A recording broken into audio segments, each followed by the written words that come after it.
એકવાર શું થયું, એક ભાઈના પાડોશમાં કોઈક નવું ભાડે રહેવા આવ્યું. એ મકાન ખાલી હતું એટલે કોઈ ભાડે રાખ્યું હશે. એક કુટુંબ આવ્યું, ટ્રકમાંથી સામાન બધો ઉતરતો હતો. એટલે આ ભાઈ બહાર બેઠા બેઠા છાપું વાંચતા હતા. એટલે ઓલા આવીને નમસ્કાર કર્યા. નમસ્તે, અમે આપના બાજુના મકાનને ભાડે લીધું, અમે તમારા નવા પાડોશી. કે આવો આવો ભાઈ આવો, બહુ સારું, આવો. ક્યાં રહો છો? આમ ક્યાંના, શું નામ તમારું? બધો પરિચય કર્યો અને કહ્યું બહુ સારું, સારી સોસાયટી છે, આવો તમે અમારા નવા પાડોશી. પહેલો સગો તે પાડોશી, કાંઈ જરૂર બરૂર હોય તો કહેજો.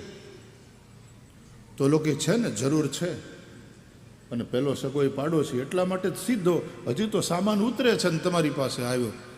હા બોલો ને ભાઈ, શું જરૂર છે? એક 5 લાખ રૂપિયા ઉછીના જોતા હતા.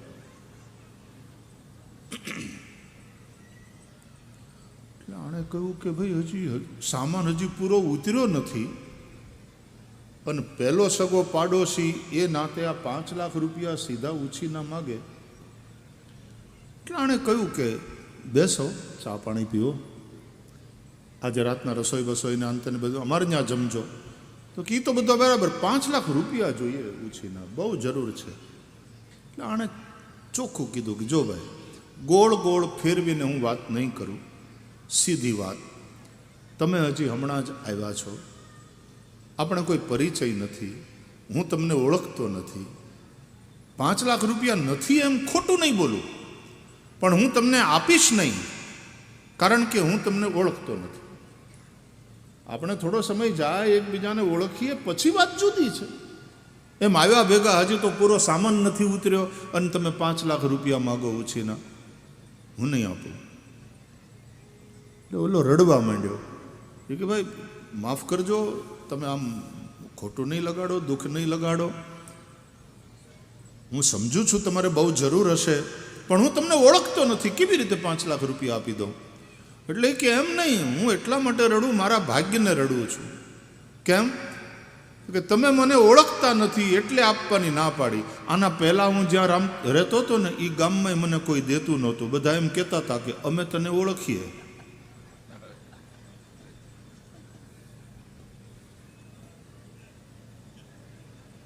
એટલે મને તો ઓળખે એ ન આપે, અને મને ન ઓળખે એ ન આપે. મારા ભાગ કેવા ભૂંડા, કોઈ પૈસો આપતું નથી. તો કોઈ પણ વ્યક્તિના ઉપર વિશ્વાસ કરવો કે ન કરવો એ એને જાણ્યા પછી નક્કી થાય ને વાલા. જાને બિનુ ન હોય પરતીતી, જાણ્યા વગર વિશ્વાસ ન થાય, અને બિનુ પરતીતી હોય નહીં પ્રીતિ, વિશ્વાસ વગર પ્રેમ ન થાય.